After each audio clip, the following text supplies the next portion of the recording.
नमस्कार दोस्तों, आप देख रहे हैं मीडिया डिक्शनरी और मैं हूं डॉक्टर भावना। हमने एक नई सीरीज शुरू की है जो है सबकी खबर रखने वालों की खबर, यानी जो जर्नलिस्ट हैं हम उनसे संवाद करते हैं। और इस मीडिया संवाद श्रृंखला में आज हमारे साथ जो पर्सनालिटी हैं वो पर्सनालिटी वैसे तो किसी भी इंट्रोडक्शन की मोहताज नहीं है।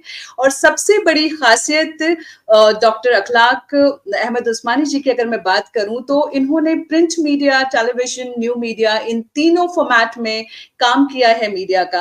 आप एडजंक्ट फैकल्टी हैं हरिदेव जोशी यूनिवर्सिटी में। आपके काम की अगर मैं बात करूं तो खास तौर से अरब कंट्रीज पर जो काम किया है आपने, उसकी बहुत सराहना हुई है। और कॉन्फ्लिक्ट रिपोर्टिंग, वॉर जोन से जाकर सीरिया की जो रिपोर्टिंग हुई है वो आज भी लोग याद करते हैं, उसकी आज भी सराहना करते हैं।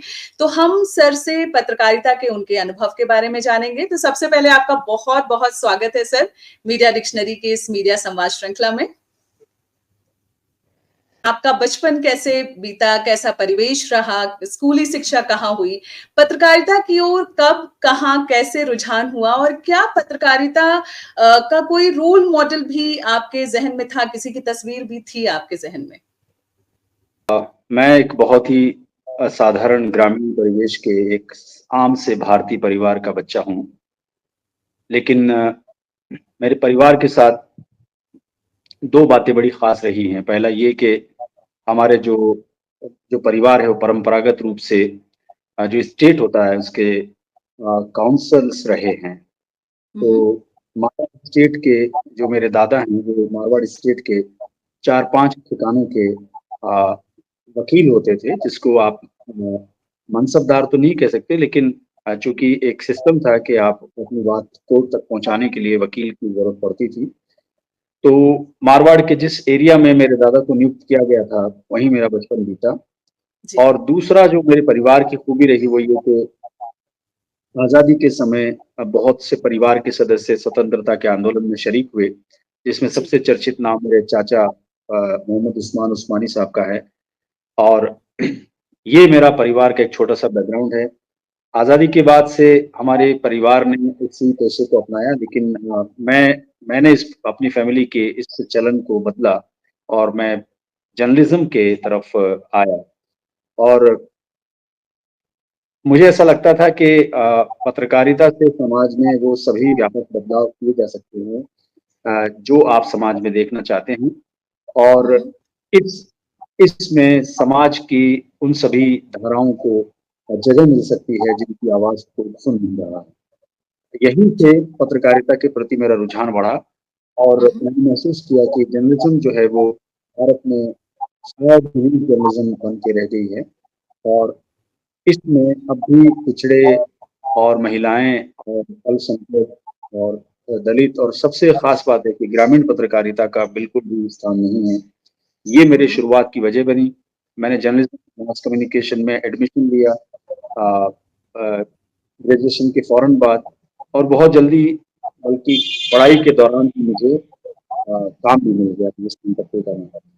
और वहाँ से मैंने रिपोर्टिंग और ख़ास करके रूरल जर्नलिज़्म किया।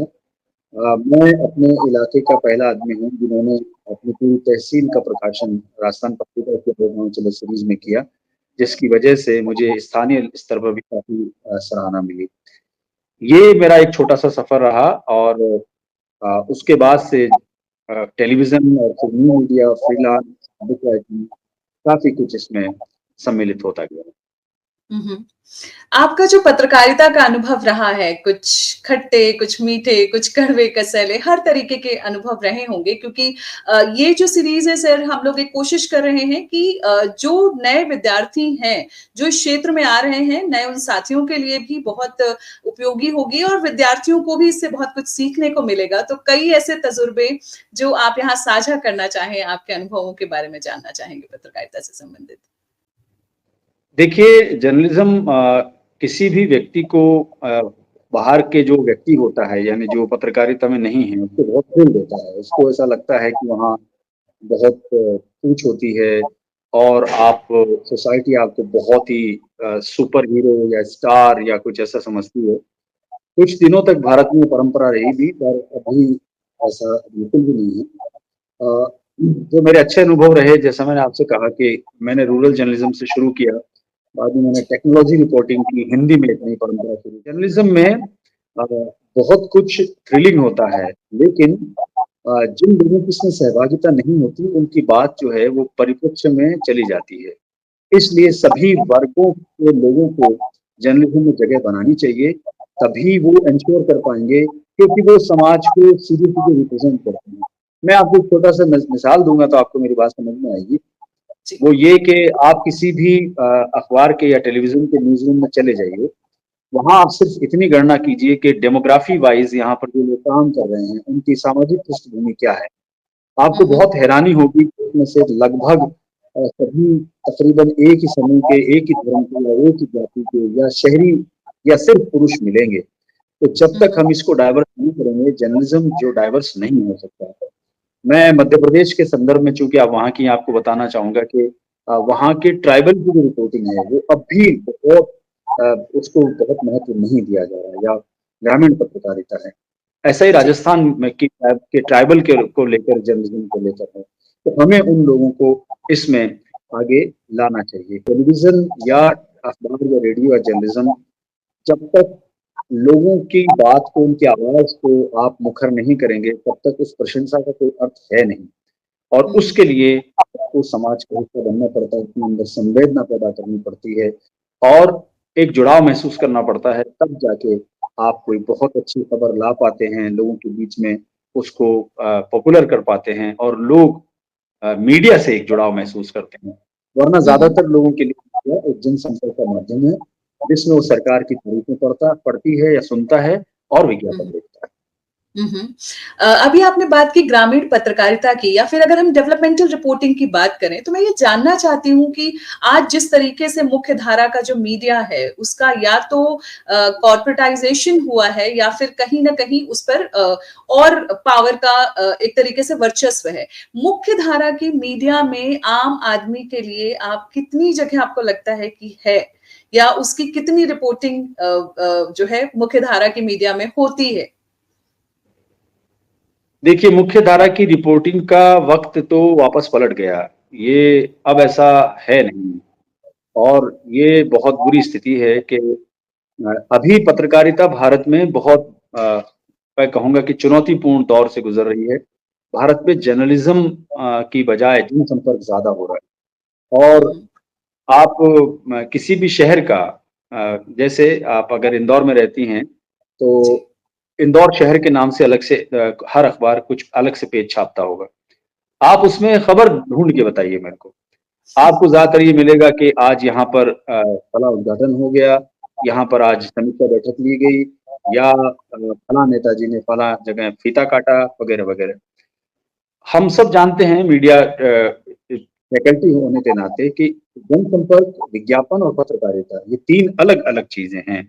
परंतु अभी चीज़ें इतनी खल्त-मल्त हो गई हैं, आपस में इतनी बुरी तरह से मिक्स हो गई हैं कि जर्नलिज़्म में से विज्ञापन, विज्ञापन में से जनसंपर्क, जनसंपर्क में से खबर और खबर में से विज्ञापन ढूँढ पाना बहुत मुश्किल हो गया है। एक बहुत कमाल की कलाकारी अखबारों में आजकल आप देख रहे होंगे कि पूरे के पूरे अखबार में एक तरह का जनसंपर्क होता है और आखिर में फिर बहुत पतले फ़ॉन्ट में ऊपर कहीं लिख दिया जाता है या नीचे कि ये मार्केटिंग इनिशिएटिव है। मेरा एक सवाल है कि आम जनता मार्केटिंग इनिशिएटिव के नाम से पेड न्यूज़ को, जो कि समाचार के ही फ़ॉन्ट में छापी गई है, समाचार के स्टाइल में छापी गई है, उसी की तरह तस्वीरें इस्तेमाल की गई हैं और हद तो तब हो गई जब विज्ञापन में कार्यालय संवाददाता या हमारे संवाददाता द्वारा बाय आवर स्टाफ रिपोर्टर जैसे शब्दों का इस्तेमाल करते हैं। लाइकवाइज़ यही टेलीविज़न में हो गया है। जो जी। इंटरव्यू लेने वाला है, उसकी एंकर की पूरी भाषा से पता चलता है कि यह समाचार है या जनसंपर्क। तो ये एक चुनौतीपूर्ण दौर है और मीडिया के इस मैं सभी जो नए पत्रकार हैं, उन सबको ये मशवरा देना चाहता हूँ कि इस तरह के जर्नलिज़्म से आपकी छवि तो कम से कम नहीं बन पाएगी और ना ही पत्रकारिता का उद्देश्य पूरा हो सकता है। इससे ज़्यादा बेहतर है कि व्यक्ति आपको जनसंपर्क में स्थापित करे, विज्ञापन की दुनिया में खुद को स्थापित करे, अच्छी कॉपी लिखे, अच्छे एडवर्टाइज़मेंट बनाए, अच्छे कमर्शियल्स बनाए और अच्छे विज्ञापन डिज़ाइन करे, तो उसमें भी बहुत आसार हैं। जी। आपने तीनों फॉर्मेट में काम किया है, चाहे प्रिंट मीडिया हो, चाहे टेलीविजन हो या न्यू मीडिया हो। इन तीनों फॉर्मेट में आपको क्या कॉमन लगता है और क्या अंतर है इसके बारे में कुछ बताएं? जो प्रिंट है, मैं चूंकि आप इतनी सीनियर फैकल्टी हैं, तो ये तो मैं आपको नहीं बताना चाहता कि दोनों की कंपैरेटिव स्टडी क्या होती है। परंतु हाँ, इतना ज़रूर है कि इसमें सबसे ज़िम्मेदारी की जो पत्रकारिता है, उसको मैं प्रिंट रिपोर्टिंग मानता हूँ। उसकी वजह है, उसकी वजह ये है कि वो छपे हुए अक्षरों को आप वापस नहीं विथड्रॉ नहीं कर सकते। वो जो छप गया, वो जो लोगों के बीच पहुँच गया, एक। दूसरा, किसी न किसी रूप में आपको एनालिटिकल तो होना ही पड़ता है। और लफाजी से काम नहीं चलता और आपको बहुत सारे तथ्य सामने रखने पड़ते हैं। हालाँकि जैसा मैंने आपसे कहा कि प्रिंट जर्नलिज़्म भी अपनी चुनौतियों से गुज़र रहा है, फिर भी वहाँ बिटवीन द लाइन्स आप काफ़ी निकाल सकते हैं। जो टेलीविज़न है, उसके साथ भी ऐसा ही है, जो लाइव आया है, उसमें बहुत सारी जानकारियाँ ऐसी होती हैं जिनको आप विथड्रॉ तो नहीं कर सकते, लेकिन वहाँ लफाज़ी से काम चल जाता है। यानी आप अधिकाधिक शब्द, अधिकाधिक ओपिनियन उसमें ड्रॉ कर सकते हैं। तो भारत का television journalism maximum opinion journalism बन के रह गया है, जहाँ आप एक मत का निर्माण करने की कोशिश कर रहे हैं और उसका लाभार्थी कौन है, ये बिल्कुल अलग डिबेट है। और तीसरी जो आती है वो अ, डिजिटल रिपोर्टिंग है। इसने इसकी एक प्यारी बात जो खूबी है वो ये कि इसने मुख्य धारा की मीडिया से हटा दिए गए पत्रकारों को एक आसरा दिया, जिसमें वो कम इन्वेस्टमेंट में गैर समझौता पत्रकारिता, जिसे वो नॉन कॉम्प्रोमाइजिंग जर्नलिज्म कहते हैं, वो बहुत सारे ऐसे नए पत्रकार उभरे जिन्होंने नॉन कॉम्प्रोमाइजिंग जर्नलिज्म के लिए इसका सहारा लेते हुए इसको डिजिटल मीडिया को खड़ा किया। बहुत सारे यूट्यूब चैनल आप देख रहे हैं जिनकी इतनी व्यूअरशिप है कि मुख्य धारा के टेलीविजन चैनल्स के यूट्यूब चैनल्स की नहीं है। इसी तरीके से बहुत सारे अखबारों को भी वीडियो फॉर्मेट में यूट्यूब पर और इसी तरह डिजिटल प्लेटफॉर्म पर आना पड़ा है। तो ये एक अच्छी बात जो डिजिटल मीडिया के साथ हो रही है कि इसने सरोकार की पत्रकारिता को कुछ हद तक एक आसरा दिया है और इसकी वजह से ये भी एक बहुत चुनौतीपूर्ण जर्नलिज्म तो है, क्योंकि बहुत सारे आप देखेंगे कैसे डिजिटल जर्नलिस्ट हैं जिनके ऊपर मुकदमे लग गए, जिनको परेशान किया जा रहा है। इवन जो हैकर्स हैं उनकी पूरी टीम को लगाया जाता है, उनकी ट्रोलिंग होती है। फिर भी अ, अच्छा काम किया है डिजिटल जर्नलिज्म ने और इसमें बहुत स्कोप भी मुझे लगा। हम्म। ऐसे बहुत कम लोग होंगे जो तमाम तरह के अनुभव अपने आप में समेटे हों, चाहे अगर मैं मीडिया के विभिन्न फॉर्मेट्स में काम करने की बात करूं या फिर विद्यार्थियों को पढ़ाने की बात करूं, और इन दोनों का तजुर्बा आपको है। तो ये मैं जानना चाहती थी कि क्या मीडिया इंडस्ट्री में जिन स्किल्ड और प्रोफेशनल लोगों की जरूरत है, मीडिया एकेडमिया उस गैप को फुलफिल कर पा रहा है? नहीं कर पा रहा। मीडिया की रिक्वायरमेंट के हिसाब से हम जो टैलेंट्स सप्लाई करने का दावा कर रही है जर्नलिज्म इस डिफरेंट स्कूल्स, वो इसलिए पूरी नहीं कर पा रही इसकी सप्लाई, क्योंकि इसमें दो बहुत महत्वपूर्ण पेच हैं। नंबर एक, पहला जो है वो ये कि जो लोग पढ़ा रहे हैं उन्होंने इंडस्ट्री में काम नहीं किया। हम्म। दूसरा, जो मैक्सिमम अधिकांश की स्थिति ये है, मैं ये नहीं कह रहा हूं कि आपके इंस्टीट्यूट के साथ ऐसा है या मैंने जहाँ काम किया वहां ऐसा है, ओवरऑल जो जो सबसे बड़ी इस समस्या है। और दूसरा ये, हमने जर्नलिज्म को सिलेबस बाउंड किया है और उस सिलेबस को लिखने वाले से लेकर और पढ़ाने वालों तक का जो बड़ा बड़ा वर्ग है, वो वर्ग जर्नलिस्ट नहीं रहा है। अगर मैं जर्नलिज्म की बात करूं तो उन्होंने उसको मैक्सिमम थ्योरेटिकल रखा, एनालिटिकल रखा, या उसके उसको ज्यादा से ज्यादा रिसर्च बेस की तरफ वो लेके चले गए। तो उस रिसर्च में, वो रिसर्च भी कैसा है, जैसे रिसर्च पेपर लिखा जाता है, तो प्रकाशन का जो रिसर्च है वो मीडिया के रिसर्च के साथ जोड़ दिया गया। तो प्रकाशन का रिसर्च क्या है कि आप एक जर्नल जर्नल के लिए एक रिसर्च पेपर लिखते हैं या किताब लिखते हैं, उसमें जो मेथोडोलॉजी चाहिए, वो मेथोडोलॉजी आपने जर्नलिज्म की फैकल्टी के क्वालिफिकेशन के साथ जोड़ दी। तो सबका ध्यान इस बात पे है कि मैं एक अच्छा अपना एपीआई स्कोर कैसे तैयार करूं, बजाय इसके कि मैं अच्छे जर्नलिज्म के या मीडिया के स्टूडेंट कैसे तैयार करूं। ये ये दूसरी नंबर की। और तीसरे नंबर की मुझे लगता है वो गैप है, वो क्या है, वो ये है कि मीडिया स्टडी को 100% हमने जर्नलिज्म स्टडी बना दिया है। मैं बच्चों के साथ जो सबसे ज्यादा मेरा इंटरेक्शन हुआ है, उसमें बच्चों ने मुझे सबसे ज्यादा ये बात बताई है, 10 में से मेरा एक मोटा अंदाजा बता रहा हूं, 10 में से 2-3 बच्चे को छोड़कर कोई नहीं चाहता आज की तारीख में कि वो पत्रकार बने।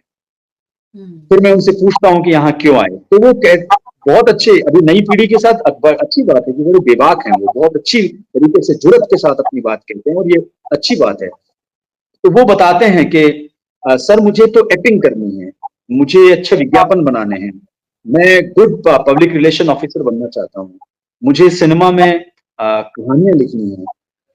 ये इतनी वैरायटी के साथ जर्नलिज्म की स्कूल्स नहीं चल रहे। अगर कहीं पर जर्नलिज्म के फैकल्टी का दबदबा है तो वो सिर्फ पत्रकारिता की तरफ सबको धकेल रहे हैं, क्योंकि कोर्स तो जर्नलिज्म मास कम्युनिकेशन है।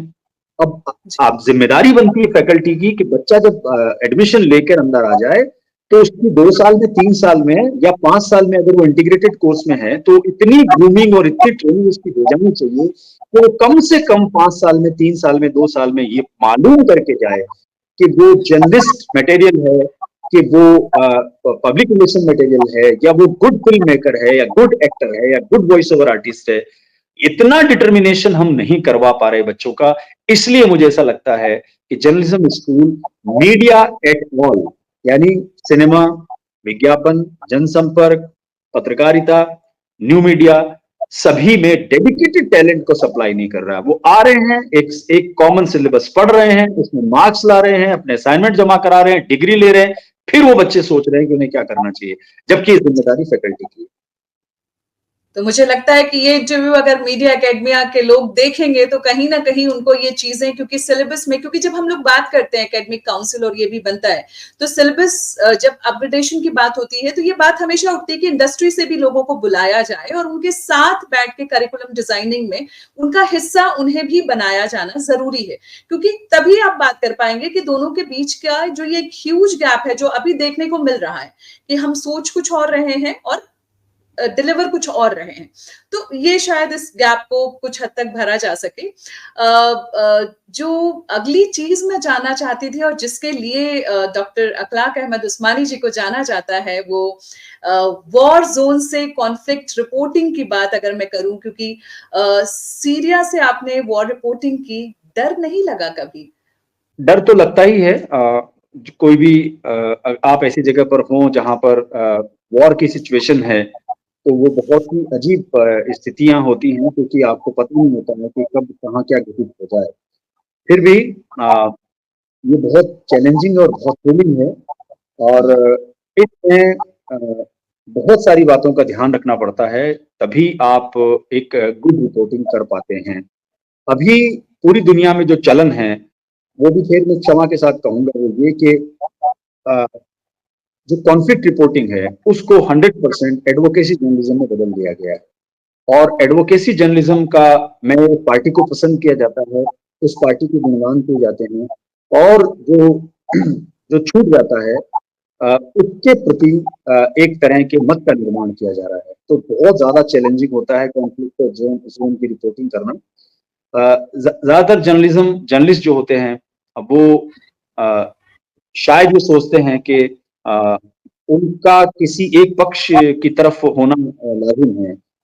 इसलिए मैं ये तो नहीं कहूंगा कि बहुत अच्छी वॉर रिपोर्टिंग या कॉन्फ्लिक्ट जर्नलिज्म अभी तक देखा गया है, पर हमें उम्मीद करनी चाहिए, क्योंकि अगर आप एक रिपोर्ट देखेंगे जो कि इंटरनेशनल काउंसिल फॉर ICFJ की, उन्होंने एक पूरा एथिकल टिप्स जर्नलिस्ट के लिए रिलीज किए। बहुत चुनौतीपूर्ण होता है कॉन्फ्लिक्ट जोन से रिपोर्टिंग करना, परंतु आप अधिकाधिक बैलेंस रिपोर्टिंग कर सकते हैं, और जर्नलिस्ट को तो कोई ना कोई पक्ष लेना ही होता है, तो वो ज्यादा से ज्यादा मानवता का पक्ष ले, अधिक से अधिक जो पीड़ित समुदाय है उसका पक्ष लेते हुए कैसे रिपोर्टिंग कर सकता है, जबकि उस पर विभिन्न दबाव हो सकते हैं।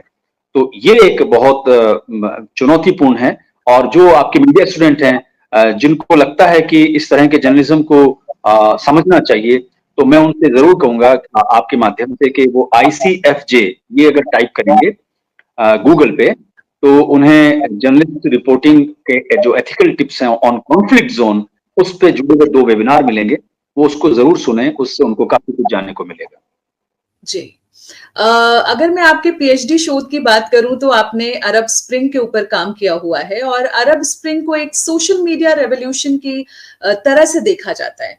इस अरब स्प्रिंग रेवोल्यूशन की अगर मैं बात करूं तो इसकी क्या खूबियां और खामियां देखते हैं आप, और क्या सोशल मीडिया एक क्रांतिकारी परिवर्तन ला सकता है रेवोल्यूशन के लिए, एक अच्छे प्लेटफॉर्म के रूप में आप इसको देखते हैं?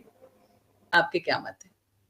बहुत अच्छा आपने प्रश्न पूछा भावना जी। अरब स्प्रिंग जो है वो ज्योग्राफी के हिसाब से उसकी अलग-अलग परिभाषाएं हैं और अलग-अलग तरीके से वहां पर अपराइजिंग देखी गई। जैसे ट्यूनीशिया से जहां से शुरू हुआ था, तो जी। ट्यूनीशिया में ये स्वस्फूर्त था कि वहां पर एक फूड सेलर को पुलिस वाले ने तंग किया और बाद में बाउज़ीज़ी उसका नाम था और उसने जाकर खुद को जला लिया और वहां से पूरा देश जो है वो अ, अपने राष्ट्रपति के खिलाफ खड़ा हो गया और इसमें जो मैसेजिंग लोगों ने की सोशल मीडिया में वो इतनी तेजी के साथ फैली कि उनको देश छोड़कर भागना पड़ा। वहां मैं स्वस्फूर्त मान सकता हूं।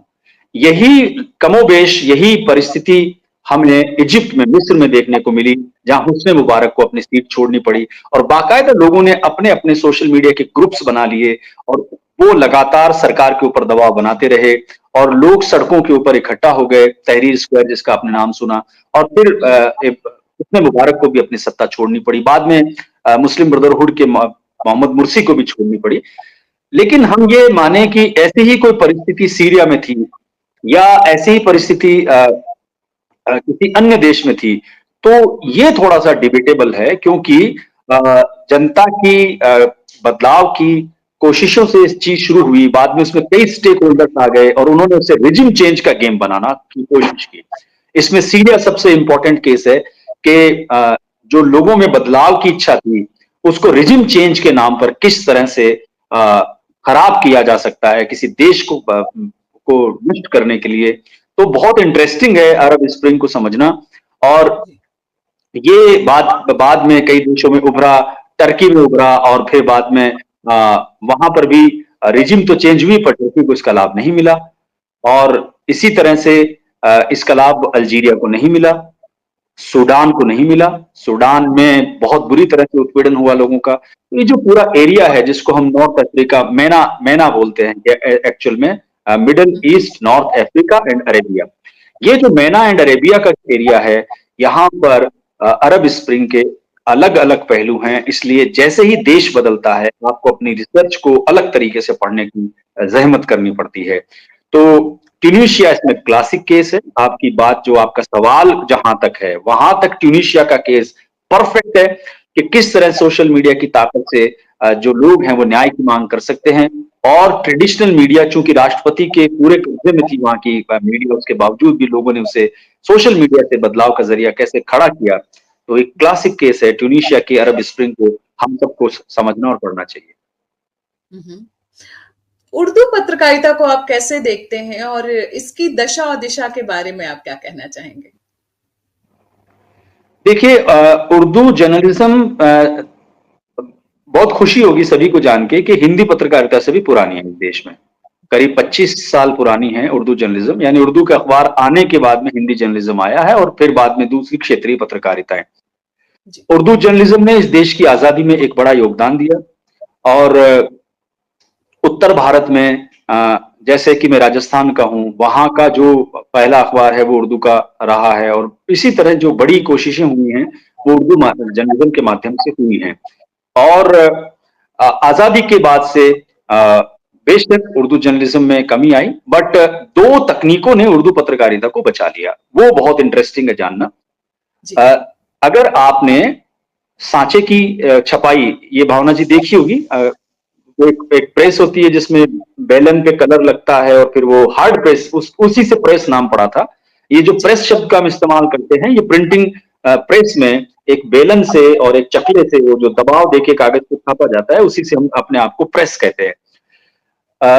उर्दू के फॉन्ट जो हैं वो मिक्स होने के बाद बदल जाते हैं। ये उर्दू की खूबी है क्योंकि वो अरबी मूल उसकी भाषा है। तो जी। जैसे एक लफ्ज एक एक अक्षर मैं आपको बताऊंगा, जैसे बे है, बे बे बे स्टैंड्स फॉर बी। तो बे जैसे ही कोई हर नई शक्ल में बदल जाएगा, गैन नई शक्ल में बदल जाएगा, तो वो जो हार्ड प्रेस प्रिंटिंग थी उसमें इतने सारे फ़ॉन्ट को अलग-अलग शक्लों के साथ रखना बहुत चैलेंजिंग हो गया था। उर्दू जर्नलिज्म ने उसका दूसरा तरीका ये निकाला कि पूरा का पूरा अखबार हाथ से लिखने लगे और फिर उसकी प्लेट बना के उसको छापने लगे। वो भी बड़ा महँगा पड़ता था। उर्दू जर्नलिज्म को भारत में बचाया है कंप्यूटर ने। जब से कंप्यूटर आया है, उसने फ़ॉन्ट की समस्या को दूर किया, प्लेट मेकिंग को आसान किया और आज बहुत खुशी होगी सबको ये जान के कि उर्दू जर्नलिज्म 1970 में जितने पाठक थे उससे कई गुना ज्यादा आज है। और इसके बाद सोशल मीडिया ने उर्दू जर्नलिज्म को जिंदा किया, उसको बड़ा किया। आज उर्दू का स्पेक्ट्रम बढ़ रहा है भारत में, उसके जानने वाले बढ़ रहे हैं।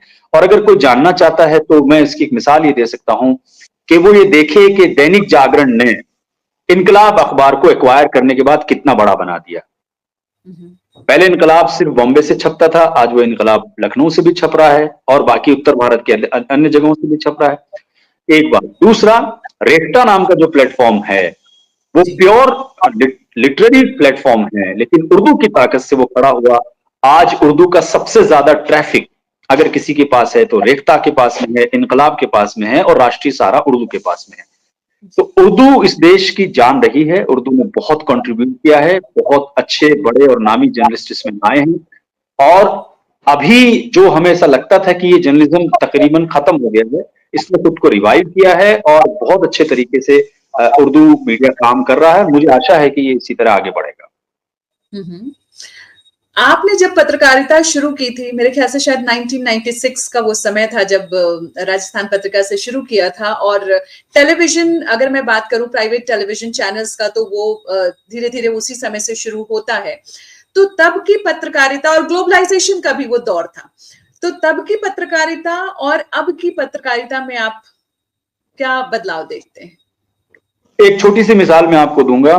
जब मैं नया नया अखबार में आया था उस जमाने में, तो हमें एक स्टैंडिंग पॉलिसी राजस्थान पत्रिका में सिखाई गई थी कि किसी भी व्यक्ति का जब तक आवश्यकता न हो उसका नाम नहीं छापना है। मिसाल के तौर पे जैसे कोई प्रेस नोट देके गया, तो वो प्रेस नोट में उसने, तो मान लीजिए किसी पार्टी विशेष के सचिव ने बताया कि, तो एक बार उसका नाम दे दीजिए, फिर खबर को महत्वपूर्ण रखिए, व्यक्ति के नाम को हटाइए। तो आप देखते होंगे कि वो एक्चुअली में प्रेस नोट नहीं होता है, वो जनसंपर्क की एक पर्ची होती है। उसमें फिर नीचे होता है कि फिर ये व्यक्ति भी इस कार्यक्रम में शरीक हुए। वो सब काटने के लिए हमें स्टैंडिंग ऑर्डर थे कि किसी का नाम नहीं छपना चाहिए। और ग्लोबलाइजेशन के जर्नलिज्म ने, जिसको आप जो जिक्र आपने किया है कि कैसे पत्रकारिता जनसंपर्क में बदलती गई, अब सारी पत्रकारिता ही इसी नाम की है कि किसी का नाम छूटना नहीं चाहिए, क्योंकि वो उस नाम से उस कतरन को 50 जगह शेयर करेगा, बांटेगा। ये एक बड़ा चेंज आया है और इसी से आप एक अंदाजा लगा लीजिए कि पत्रकारिता धीमे धीमे जनसंपर्क बन गई। और मुझे खतरा है कि जिस दिन ये जनसंपर्क पूरी तरह विज्ञापन में बदल जाएगा, लोगों का यकीन इससे उठ जाएगा और फिर अल्टरनेटिव जर्नलिज्म की तरफ बहुत सारे बड़े पत्रकार जो हैं टेलीविजन के ऊपर, आप देखिए वो बहुत खिन्न रहते हैं इस बात से कि सोशल मीडिया के जो जर्नलिस्ट हैं वो सरोकार की पत्रकारिता नहीं कर रहे हैं। तो ये सवाल तो आपसे भी बनता है। तो सरोकार की पत्रकारिता के लिए तो व्यक्ति महत्वपूर्ण नहीं होता है, इसलिए नाम प्रधान हो गए हैं और जो खबर है, तथ्य है, वो पीछे आ गए हैं। और मुझे ऐसा लगता है कि बहुत दिनों तक ये स्थिति नहीं रहेगी, क्योंकि जनता जो है उसने कमाल की मीडिया समीक्षा सीखी है। मैं भावना जी आपको एक छोटी सी टिप दूंगा तो आप मेरा उत्तर पूरा हो जाएगा। आप किसी भी बड़े टेलीविजन की जो क्लिप्स होते हैं यूट्यूब में, उनके कमेंट्स को, किसी एक बड़े जिसमें मिलियंस व्यूज हों, उसके कमेंट सेक्शन में जाके 2 मिनट कमेंट्स पढ़िए जनता के। आप देखेंगे कि वो उस खबर को लेकर नहीं है, बल्कि इस खबर के प्रस्तुत करने वाले को लेकर लोगों के बहुत गंभीर सवाल हैं। और ऐसा हर वीडियो के साथ क्यों हो रहा है? तो ये बिल्कुल समझना बंद कर देना चाहिए हमको कि जनता को कुछ बात समझ में नहीं आती है और मीडिया समीक्षा जनता ने सीख ली है। ये ट्रेनिंग भी मीडिया ने ही उसकी की है और इसके अच्छे परिणाम आएंगे। मीडिया इंडस्ट्री से मीडिया शिक्षा जगत की ओर कैसे आना हुआ, इसमें ऐसा क्या आकर्षण रहा? वहां आपको सीधे ऐसे बच्चों से मुलाकात हो सकती है जो कि बहुत टैलेंटेड है, लेकिन जिनकी कहेंगे कि स्लेट जो है ना वो एकदम प्लेन है। अगर आप उनको सही समय पर सही गाइडेंस दे दें, तो उनका बहुत कीमती वक्त बर्बाद होने से आप बचा सकते हैं, उनके सपने टूटने से बचा सकते हैं। मैं अपने साथ ही कहूं कि मेरे साथ आ, के नाम नहीं लेना चाहिए, कई पत्रकार मेरे साथी हैं जो फिल्म इंडस्ट्री में चले गए 10-10, 15-15, 20-20 साल काम करने के बाद। और कई ऐसे हमारे साथी हैं जिन्होंने काम छोड़ा और अपना काम बदला। तो मुझे ऐसा लगता है कि शायद उनको देरी हुई ये पता करने में कि वो किस चीज के लिए बने हैं। जबकि अगर मैं ये कहूं कि वो जर्नलिज्म से सिनेमा में गए हैं, तो मुमकिन है कि सिनेमा की ही रचनात्मकता उनके अंदर शुरू से रही होगी, पर यह बात उनको शायद किसी ने बताई नहीं। तो मीडिया स्कूल का ये सबसे बड़ा योगदान हो सकता है कि वो बहुत जल्दी मीडिया के जिस फॉर्मेट के लिए बच्चे बने हैं, उस टैलेंट को जल्दी से जल्दी शेप दे दे और रास्ता दिखा दे कि आपका ये मार्ग यहां है, यहां से आप जा सकते हैं। बच्चों की बहुत मैसेज मेरे पास आते हैं, फोन कॉल्स आते हैं, वो कहते हैं सर आपसे बात करके अच्छा लगता है। मैंने कहा नहीं, अब अच्छा इसलिए लगता है क्योंकि मैं आपको आपके काम की बात बताता हूं, और वो काम की बात ये है कि बेटा आप जो है वो पोइट्री कीजिए, आप जर्नलिज्म नहीं कर पाएंगे। या बहुत सारे बच्चों को मैंने सलाह दी है कि you are good voice artist, आप वॉइस एक्ट सीखिए, आप फिल्मों की डबिंग के लिए बने हैं, परेशान मत होइए कि मुझे अखबार में इंटर्नशिप नहीं मिल रही, मुझे टेलीविजन में नहीं मिल रही। तो मैं उनको समझाता हूं कि आप एंटरटेनमेंट के लिए बने हैं, है वो मीडिया ही है वो। तो ये एक बहुत जरूरी चीज है जो मीडिया के बच्चों को जाना चाहिए। मुझे लगता है कि शायद मुझे इसी बात ने बहुत प्रेरित किया कि जिनको सिनेमा में होना चाहिए वो विज्ञापन में है, जिनको विज्ञापन में होना चाहिए वो मीडिया समाचार में है, जिनको समाचार में होना चाहिए वो टेलीविजन में है, जिनको एंटरटेनमेंट में होना चाहिए वो विज्ञापन में चले गए। ये अगर बहुत जल्दी हम तय कर दें किसी बच्चे के लिए कि आप यहाँ के लिए बने हैं, तो एक बड़ा बदलाव, हम बहुत बहुत सारा कीमती वक्त बच्चों का बचा सकते हैं। इसी बात ने मुझे प्रेरित किया कि मुझे मीडिया शिक्षा में होना चाहिए। जी। बहुत लंबा समय आपका पत्रकारिता जगत में बीता है, तो एक पत्रकार की जिंदगी पर आप क्या टिप्पणी करना चाहेंगे? कैसी होती है उसकी जिंदगी? पत्रकार का सामाजिक जीवन बहुत दुरूह होता है। परिवार जब उससे समय चाहता है तो शायद वो परिवार के पास नहीं होता। जब कई सामाजिक कार्यक्रमों में से होना चाहिए तो वो वहां मौजूद नहीं होता। और सबसे जो चुनौतीपूर्ण उसके लिए होता है वो ये तय कर पाना कि प्राथमिकता में पहले कौन है, और हर बार वो परिवार की प्राथमिकता को कुर्बान करता है। मुझे ऐसा लगता है कि ये बहुत अच्छी स्थिति, उसकी फैमिली उसको जरूर नहीं है उसी रूप में ले। मेरे साथ अच्छा रहा, मुझे बहुत अच्छे रूप में लिया, मैं शिकायत नहीं कर रहा, परंतु उसकी कुर्बानियां बड़ी होती हैं क्योंकि उसे सोसाइटी तक वो बात पहुंचानी होती है जो सोसाइटी का अधिकार बनती है, अगर वो पत्रकार है तो ये मुझे लगता है कि एक ऐसी चीज है जो वो बहुत मिस करता है, और उसके सामने चुनौतियां हमेशा होती हैं।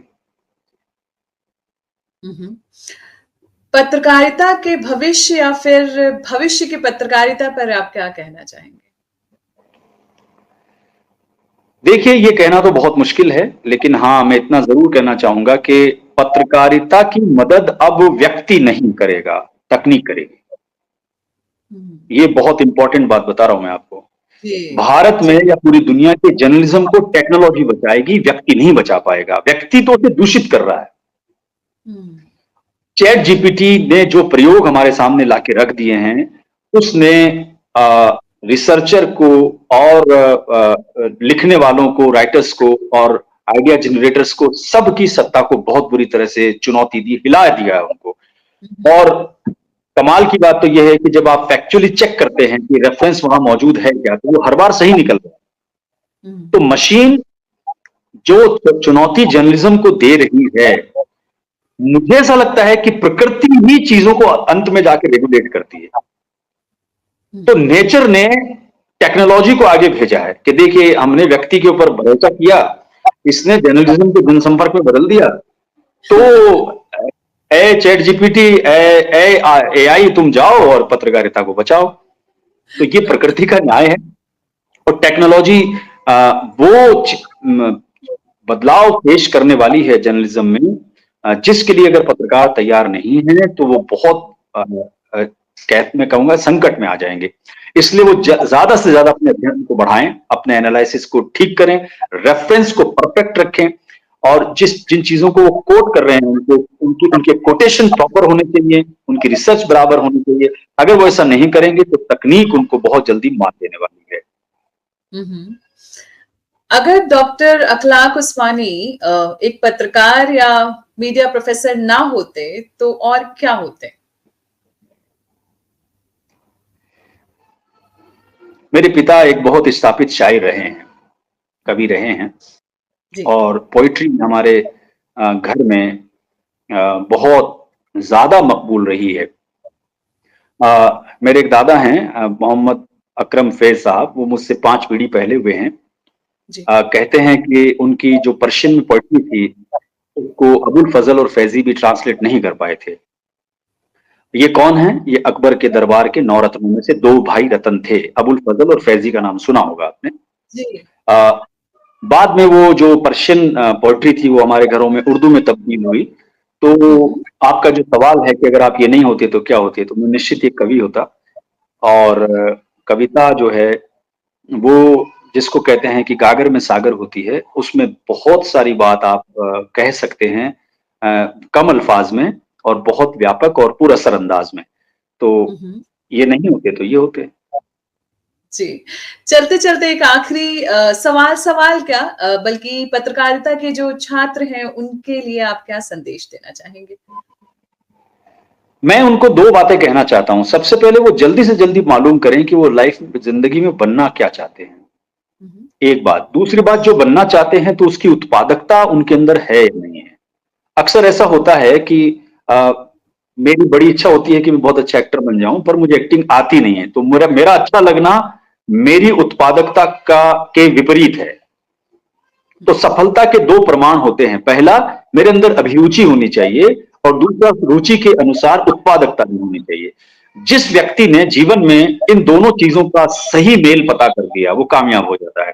तो बहुत सारे लोगों को मीडिया में आना अच्छा लगता है, पर जरूरी नहीं कि जर्नलिज्म ही को बहुत अच्छे तरीके से जो बच्चों को मैं समझाता हूँ उनको मैं कहता हूं इसे समझो कि मीडिया एक पिज्जा का एक गोल पिज्जा है और इसमें 8 स्लाइस हैं। अब आप पिज्जा की शॉप पे जाइए, आप एक लार्ज पिज्जा ऑर्डर कीजिए, उस पिज्जा के को आप 8 स्लाइस में आपको काट के देगा।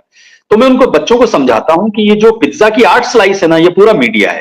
तो बच्चे पूछते हैं सर कैसे? तो मैं उसको कहता हूं एक स्लाइस जर्नलिज्म है, दूसरा जनसंपर्क है, तीसरा विज्ञापन है, चौथा सिनेमा है, 5वां रेडियो है, छठा प्रकाशन है। तो मैं बच्चों को ये कहता हूं जल्दी से जल्दी अपनी स्लाइस पता कीजिए, क्योंकि आप एक ही स्लाइस के साथ न्याय कर पाएंगे। अगर आपको ऐसा लगता है, सबको ऐसा लगता है कि मैं सिर्फ पत्रकारिता के लिए हूं, तो फिर भाई तुम अपना 5-10 साल बर्बाद करोगे, फिर पता चलेगा कि नहीं तुम तो बहुत अच्छे वॉइस आर्टिस्ट हो, या तो 8 स्लाइस आपके लिए नहीं है, आपने तो अपना वक्त बर्बाद कर लिया। ये एक गुड एग्जाम्पल के साथ में बच्चों को समझाया जा सकता है कि पूरा मास कम्युनिकेशन 8 स्लाइस का एक पिज्जा है, जिसकी हर स्लाइस का एक अलग टेस्ट है, और जरूरी नहीं है कि आप सभी में निपुण हो जाएं। तो मालूम कीजिए आप एंटरटेनमेंट के लिए हैं कि आप वॉइस आर्ट के लिए हैं, कि आप विज्ञापन के लिए हैं, कि कमर्शियल के लिए हैं, कि प्रोडक्शन के लिए हैं, प्रकाशन के लिए हैं, प्रिंट के लिए हैं, न्यू मीडिया के लिए हैं, टेलीविजन के लिए हैं। ये जितनी जल्दी पता करेंगे उतना जल्दी आप स्वयं के साथ न्याय कर पाएंगे। तो बच्चों को मेरा संदेश यही है, वो अपना पोटेंशियल और इंटरेस्ट दोनों को जोड़कर पता करें उनका स्लाइड कौन सा है। अगर उन दोनों को जोड़ने के बाद भी उनको लगता है कि वो किसी के लिए नहीं बने, तो जल्दी से जल्दी उस लाइन को छोड़ दें, वो काम करें जो उनको अच्छा लगता है। उससे उनका समय भी बचेगा और उनके सपने भी नहीं टूटेंगे, उनका दिल भी नहीं टूटेगा। बहुत अच्छा संदेश दिया आपने कि पोटेंशियल और इंटरेस्ट दोनों को अच्छी तरीके से समझना और उसके बाद ये तय करना कि ये लाइन आपके लिए है भी या नहीं है, और समय जाया ना करें बल्कि उस समय का सही इस्तेमाल करें। और इन्हीं सारे अनुभवों और तजुर्बों को जानने, समझने, सीखने के लिए ये सीरीज शुरू की हमने। आपका बहुत बहुत धन्यवाद, आपने ये वक्त दिया हमारे मीडिया डिक्शनरी के दर्शकों को, और इससे उन्हें बहुत कुछ सीखने को मिलेगा। Thank you so much, sir. Thank you, भावना जी। नमस्ते।